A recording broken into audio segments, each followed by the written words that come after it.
Pada awal bulan ini, Jabatan Perangkaan menerbitkan satu angka berkenaan dengan gaji graduan yang menurun berbanding tahun 2019 yang ketika itu di antara 2,000 sehingga 2,500 kepada 1,000 sehingga ke 1,500 pada tahun 2020, dan susulan daripada dapatan tersebut, kenyataan dikeluarkan oleh beberapa menteri dalam kerajaan yang akhirnya mencetuskan perbualan yang sangat hangat berkenaan dengan gaji permulaan graduan. Ikuti kami Darah Muda untuk perbincangan lanjut selepas ini.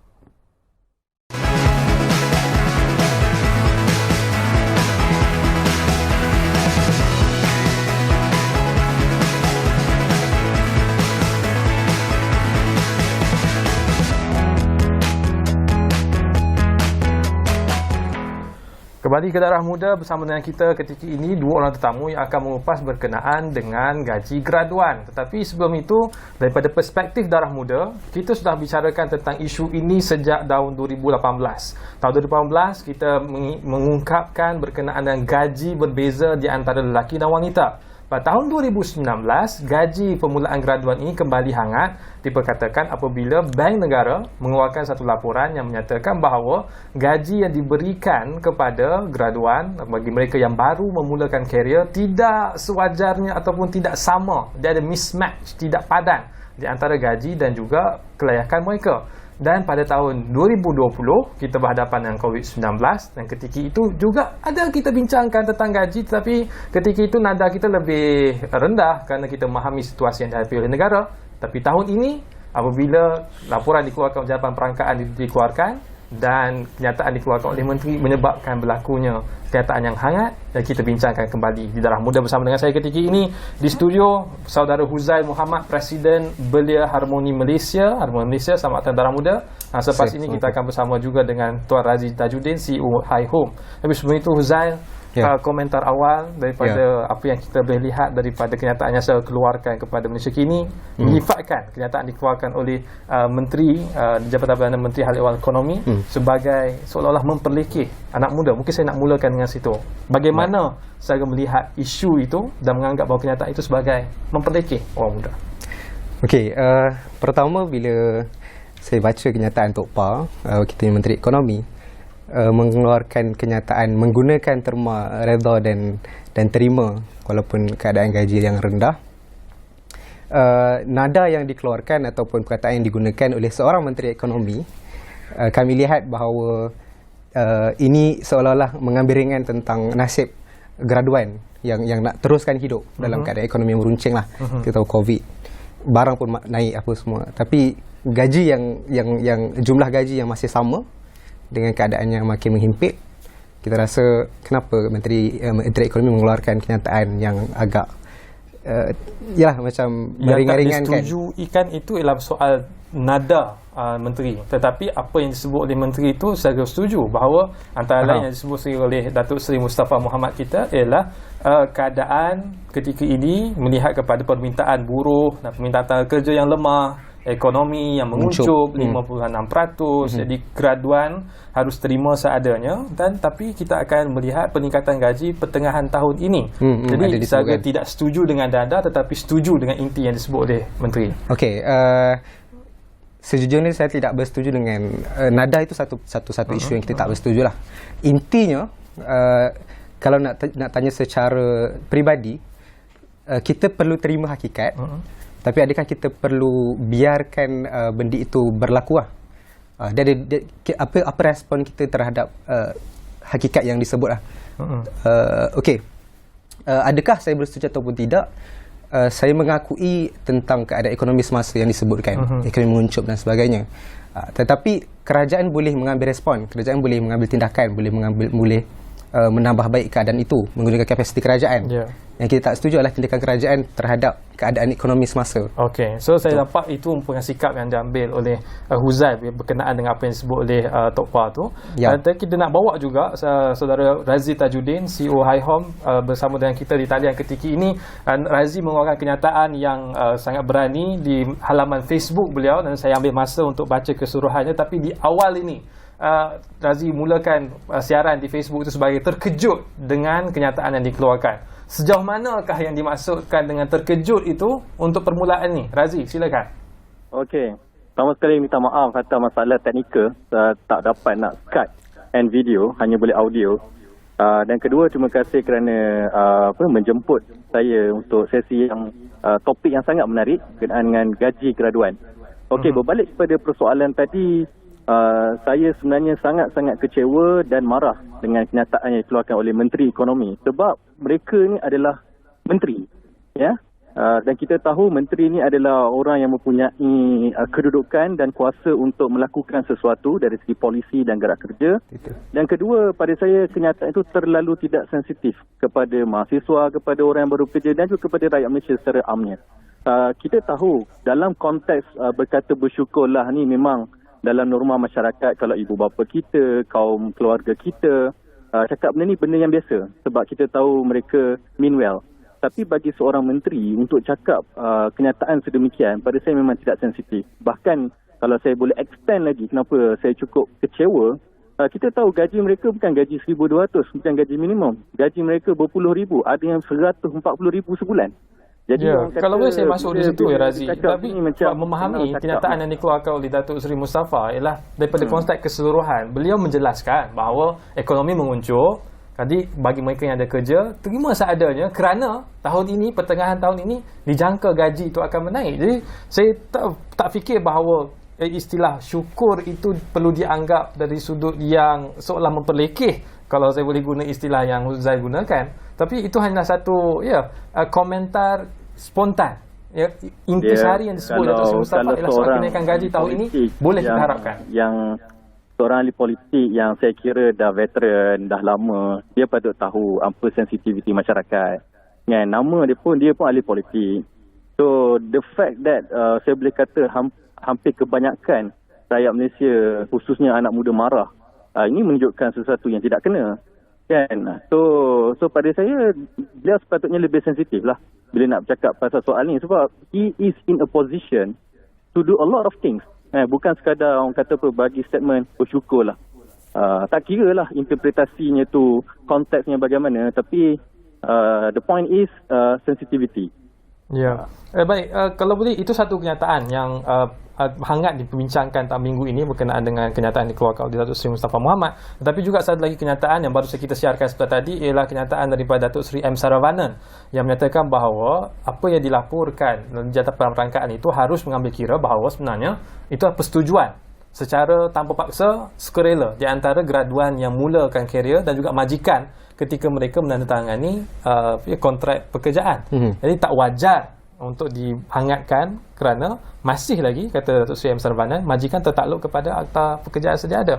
Mungkin komen daripada Uzai sebelum kita pergi kepada Razi. Saya pelik dengan kenyataan tu sebab kita bukan bercakap tentang apa yang dipersetujui dan apa yang tidak bersetujui. Contoh kalau saya nak sign kontrak, tapi semua kontrak yang ada dalam Malaysia ni gajinya memang 1,200. Apa pilihan saya ada untuk saya teruskan survivability hidup? So memang kena sign lah. Memang kena terima hakikat. Ya. Jadi seperti mana kita ulang balik apa yang Uzai sebut tadi, bahawa kita memahami realiti ekonomi yang menguncur. Jadi dengan tawaran gaji seadanya, maka sebab wajarlah untuk graduan terima. Sekurang-kurangnya boleh untuk kickstart atau memulakan karier. Kita kena sedar realiti keadaan semasa. 1,200 dalam isu keadaan COVID, perlu ke tak graduan terima hakikat. Itu memang hakikat kita perlu hadapi.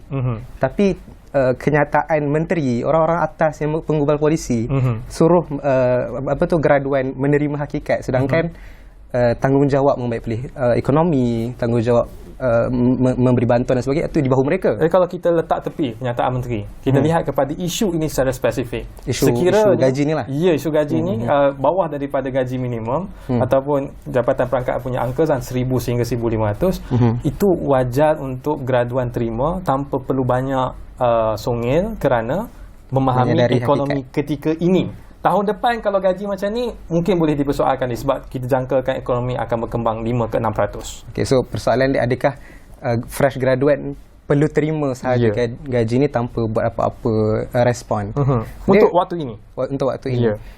Saya tak nak tetapkanlah apa respon yang graduan perlu ambil. Cuma saranan saya, dia ada dua benda lah yang kita perlu lihat. Satu, faktanya. Kedua, ada tak ruang penambah baik? Kalau masih ada ruang penambah baik, graduan-graduan ni perlu suarakan dan perlu tuntutlah di kerajaan apa yang perlu dibuat. Kalau bantuan one off itu sangat membantu fresh graduate, minta kan tambahan inisiatif.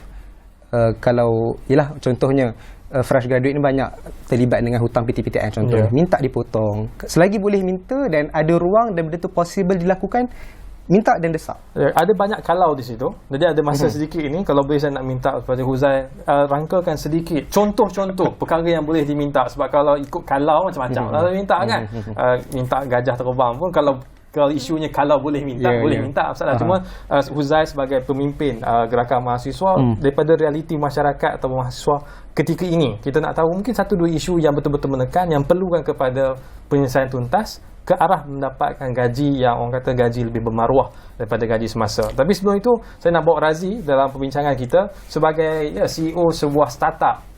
Kita nak tanyalah juga macam mana dengan pekerja-pekerja di My Home. Adakah mereka mendapat gaji yang lebih tinggi daripada yang dilaporkan di Jabatan Perangkaan, Razi? Selain daripada syarikat High Home, saya juga mempunyai 3 lagi syarikat dan secara keseluruhannya saya menggaji hampir 40 orang pekerja. Dan memang polisi saya mengikut industri masing-masing, sebab saya ada dalam bidang F&B, ada dalam bidang tech, real estate dan sebagainya. Kita ikut industri. Tapi saya boleh cakap sebagai seorang majikan, polisi syarikat saya gaji minimum lebih kurang dalam 2,000 ke 2,500. Sebab of course saya kata tadi ikut industri. But there is no way gaji minimum saya tetapkan terendah 1,200. Sebab saya tahu untuk survive di Kuala Lumpur, di Lembah Kelang, gaji 1,200 ni I think you perlukan miracle untuk survive. Jadi atas dasar tu saya rasa, sebab tu walaupun saya ni seorang majikan, by right saya sepatutnya boleh menyebelahi lah Menteri Ekonomi kata macam tu, sebab basically saya boleh reduce saya punya cost. Tapi even so, sebagai seorang majikan, saya memang rasa seorang menteri banyak lagi perkara yang boleh dilakukan. Kerajaan hari ini banyak lagi benda-benda yang boleh dilakukan. And we are not talking about benda-benda yang long term punya impact. We are talking about short term measures that can be done untuk address isu ni. Kita tahu COVID is one thing, but political will and the fact that kerajaan sekarang ni di dalam konteks darurat, they can do a lot of things. Kalau hutang negara pun mereka boleh break the ceiling, kenapa perkara-perkara yang melibatkan pekerjaan, melibatkan gaji graduan ataupun gaji pekerja tidak boleh diambil orang kata apa, buat sesuatu. Dan in fact kalau saya ada masa lagi, saya boleh extend apakah perkara-perkara yang kerajaan boleh lakukan sekarang untuk address perkara itu ini. Razi, memang kita nak dengar apakah kerajaan boleh buat, tapi itu ke belakang sikit sebab saya juga nak relatekan dengan apa yang disiarkan oleh Razi melalui media sosial Razi. Tapi sebelum itu, sedikit daripada apa yang Razi sebutkan tadi, mungkin bukan soal political will. Soal political will memang dah ada. Kita ada pemberkasa, kita ada permai, kita ada prihatin, kita ada penjana, semuanya untuk bantu pemain industri. Soalnya di sini ialah kehendak daripada majikan itu sendiri. Majikan menganggap bahawa meningkatkan gaji, memberikan gaji 2,000 sehingga 2,500 kepada fresh grad sebagai suatu yang risikonya tinggi. Sebab pasaran, isu ekonominya, soal pasarannya, soal bisnes satu hal. Tapi mereka anggap bahawa kerana mereka sendiri tidak mahu menanggung risiko membiayai fresh grad yang tidak punya pengalaman, so mereka anggap bahawa gaji 1,200 itu dah cukup. Jadi bukan soal political will, tapi lah soal majikan yang tidak mahu bayar gaji yang tinggi. Apa komen daripada Razi? Okay, of course kalau kita letakkan beban ni 100% kepada majikan, memang betul apa yang saudara moderator cakap tadi, susah. Sebab tu ada peranan kerajaan. Dan apa dia peranan kerajaan? Sebab tu hari ni kalau kita tengok di negara-negara maju umpamanya, negara-negara yang mengambil kira tentang nasib pekerja mereka, sekarang telah banyak bercakap tentang universal basic income. Basically dalam konteks Malaysia ni kita dah ada lah, iaitu bantuan wang tunai. Cuma di Malaysia ni saya boleh katakan masih tidak cukup dan banyak pergi kepada golongan B40. Banyak pergi kepada one-off punya measures. What I'm trying to say ataupun apa yang saya cuba cadangkan adalah bantuan berterusan bulanan daripada kerajaan untuk beri kepada pekerja ni.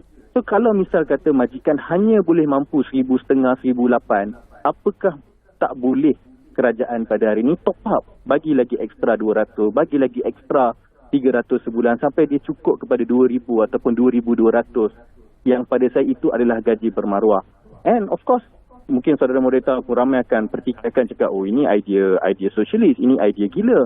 Mana nak dapat duit kan? Kerajaan dah lah tengah pandemik, tak cukup duit. Dekat situlah saya kata dalam tulisan saya, kerajaan melalui political will yang sedia ada, yang katanya boleh buat apa sahaja ketika darurat ni, patut memperbaiki, merombak sistem cukai di Malaysia untuk mengenakan cukai yang lebih banyak kepada golongan-golongan T20 ataupun T1%. Golongan-golongan bilioner yang kita tahu walaupun dalam pandemik mereka telah menambah kekayaan itu banyak. Saya ambil contoh syarikat glove. 4 toke besar syarikat glove daripada Top Glove, Harta Lega, Supermax. Tahun lepas saja keseluruhan mereka ni mendapat dividen 700 juta tanpa cukai. Ini baru 4 orang saja. Kita tak tengok lagi bilioner-bilioner, tycoon-tycoon toke-toke daripada industri lain. So can you imagine kalau these people, kalau kerajaan betul ada political will, tax them more, kan? You easily can get few billions dan that billions can be channeled kepada pekerja melalui universal basic income, bantuan wang tunai bulanan tu. Ya, itu satu. Ia berkenaan dengan UBI. Dan sekali lagi, nampaknya Razi masih lagi menekankan soal peranan kerajaan. Tapi saya juga ada satu lagi bacaan yang mengatakan bahawa intervensi daripada kerajaan ataupun melalui manipulasi undang-undang untuk membantu pekerja secara perundangan tidak banyak membantu. Tetapi bagaimana perkara itu berlaku, kita akan lebih kupas lebih lanjut selepas ini bersama dengan Huzail dan Razi. Tapi kita berehat seketika, kembali selepas ini di Darah Muda bicarakan tentang soal gaji graduan.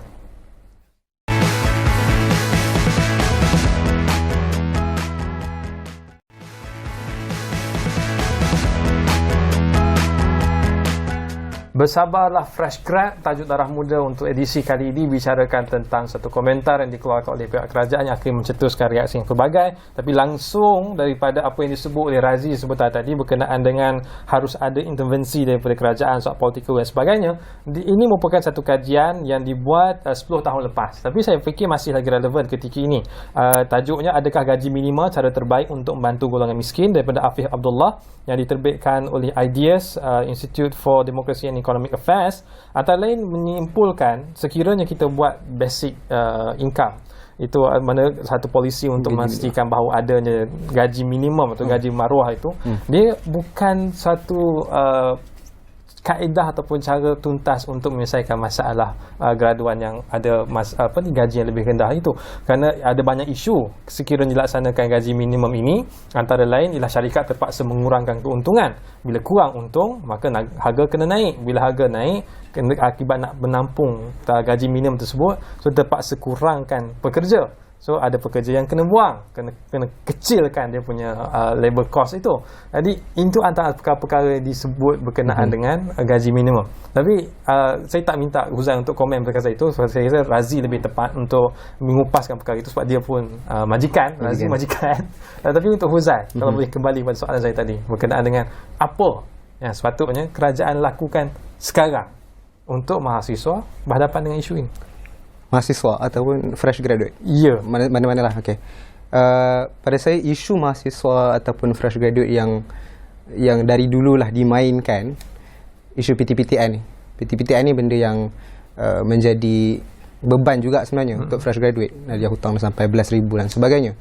So kerajaan boleh tangguhkan pembayaran ataupun buang nama blacklist ni untuk fresh graduate ni, at least membuat pinjaman bank ke apa ke untuk ni lah, teruskan survivability hidup.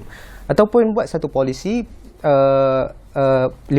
tak perlu bayar 50% sahaja. Itu contoh pertama lah. Contoh kedua yang biasanya popular dibincangkan di media sosial, kenapa kerajaan ataupun kementerian tak potong gaji? Macam di New Zealand, Perdana Menteri di New Zealand potong 20% daripada gaji selama 6 bulan untuk bantu ekonomi di negara dia. So gaji-gaji menteri yang kita tahu sangat tinggi lah, sampai puluhan ribu. Gaji-gaji di JLC, kenapa kalau bercakap tentang prihatin kat rakyat, potonglah sikit? Jadi adakah itu yang dituntut? Adakah itu yang mustahak, yang mahasiswa perlukan untuk menteri laksanakan ketika ini untuk bantu fresh grad dan mahasiswa soal potong gaji? Adakah itu ataupun dasar atau polisi yang nak dicadangkan? Kalau boleh ataupun possible untuk menggubal polisi, kita pergi kepada penggubalan polisi lah. Ataupun kalau ada bantuan-bantuan one off yang kerajaan dah buat dah pun, contohnya MyStep. short term employment, saya tak ingat penuh dia my step, tapi dia menyediakan 50,000 peluang pekerjaan secara kontrak untuk fresh graduate ataupun mahasiswa yang bakal bergraduasi lah. Itu satu langkah yang baik, tapi 50,000 ni kalau ikutkan jumlah yang bakal tak ada kerja ataupun terkesan dengan COVID adalah seramai 75,000 kalau ikut KPT. So initiate satu lagi apa-apa short term projek yang boleh bantu at least menyelesaikan isu unemployment. Razi, kalau boleh kita kembali, sebab saya nak bagi ruang pada Razi untuk menjelaskan 3 perkara yang Razi cadangkan melalui siaran Facebook itu berkenaan dengan reset industri pendidikan, reset kita kena address inequalities ataupun kesenjangan dengan universal basic income, dan juga kerajaan kena membelanja lebih banyak untuk infrastruktur. Itu 3 cadangan daripada Razi. Mungkin Razi boleh kupas sedikit bagaimana 3 cadangan itu boleh membantu isu fresh grad yang memulai gaji yang lebih rendah daripada yang sewajarnya ini. Silakan Razi. Okey, saya cukup masa untuk kupas ke semua perkara ni. Okey, yang pertama sekali apa yang saya dah kupas panjang tadi, iaitu macam mana dengan intervention government bagi bantuan dengan memberikan cash handout secara bulanan boleh dibuat sekiranya kerajaan merombak sistem cukai dengan cara mencukai mereka yang benefited more dalam keadaan sekarang, khususnya syarikat glove makers. Okey, itu yang pertama. Yang kedua, dari segi reset sistem pendidikan. Yang ini lebih bersifat short to mid term. Kerana apa? Hari ini kalau kita tengok graduan belajar 3-4 tahun, keluar daripada universiti dah ada hutang 50-60 ribu. And then you expect graduan yang dah negatif 50-60 ribu masuk pula kerja, dapat kerja gaji minimum. Don't you think benda tu satu perkara yang saya rasa gila? So, apa yang saya cadangkan, kita perlu kurangkan kos pendidikan, khususnya pengajian tinggi. And dengan cara... Yang terakhir berkenaan dengan infrastruktur? Saya nak kupas sikit mereka tu. Dengan cara mereka ni boleh belajar benda yang apa yang nak belajar. Contohnya nak belajar coding, nak belajar data analytics, straight to the point. Sekarang ni banyak betul penyedia perkhidmatan pendidikan yang boleh sediakan benda-benda dalam kos yang sangat rendah. Itu yang kedua. Saya minta maaf Razi, saya kesutukan masa, tapi itu 2. Saya rasa itu sangat jelas dan sangat bantu kalau isu fresh graduate ni. Tapi bagi mereka yang nak tahu tentang perkara yang ketiga tu, boleh follow Razi di Twitter ataupun Facebook, ada siarannya. Tapi saya nak beri ruang terakhir kepada Huzail untuk buat kesimpulan berkenaan dengan gaji fresh grad ni. Tajuk kita fresh grad bersabarlah. Sejauh mana nak kena bersabar ni? Okey, kalau saya secara peribadi, pertama kita persoalkanlah kenapa seorang menteri keluarkan kenyataan sebegitu yang kepada saya bersifat tidak empatik, kalau apa yang Saudara Razi bahasakan tidak sensitif, dan kita perlu menyedari hakikat bila menteri kata ekonomi sedang menguncup, itulah hakikatnya. Tapi adakah kita perlu menerima hakikat sebegitu sedangkan kerajaan boleh buat lebih banyak lagi dan banyak duit dibazirkan pun sebenarnya. So kita tuntut untuk kerajaan buat sesuatu lah dalam keadaan ekonomi sedang menguncup ini. Ya, terima kasih kepada Huzail Muhammad dan menyebutkan Presiden Harmoni Malaysia dan juga Razi Tajudin bersama dengan kita. Saya kira perbincangan kita tergantung sebab ada banyak lagi perkara yang belum kita kupas, khususnya berkenaan cabaran dan apa yang boleh kita laksanakan. Dan saya yakin bahawa beliau boleh ambil peranan ini untuk menghangatkan lagi perbincangan ini. Janganlah jadikan perbincangan bermusim. Awal tahun bising, hujung tahun semua pakai sambut Christmas, tahun baru, dan tak simbang dah pasal gaji fresh grad ini. Sepatutnya ini terus dilangsungkan, dan mengucapkan terima kasih sekali lagi kepada tamu kita sudi berkongsi pandangan, walaupun ada perkara yang tak setuju dengan beberapa perkara, tapi saya itu merupakan bincangan yang sihat. Dan terakhir kepada penonton kita, terus jaga kesihatan, patuhi SOP, daftar untuk vaksin. Jumpa lagi di Darah Muda.